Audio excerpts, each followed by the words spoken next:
Le sous-variant de la COVID-19 Eris, l'influenza, le pneumocoque, les centres de vaccination dans la région offriront des vaccins contre toutes ces infections dès le 10 octobre. Cette fois-ci, ce ne sera pas comme les autres vagues antécédentes, c'est-à-dire on n'est pas dans une situation de pandémie.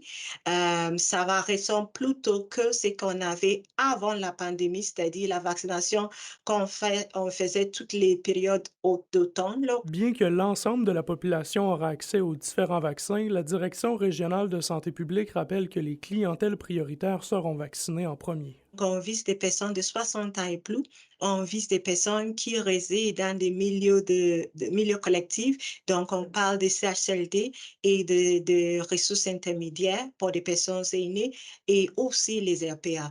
Donc, on parle de ces milieux-là. On parle aussi des personnes qui sont immunosupprimées ou qui sont dialysées ou qui ont certaines maladies chroniques. De même que des femmes enceintes et les travailleurs de la santé.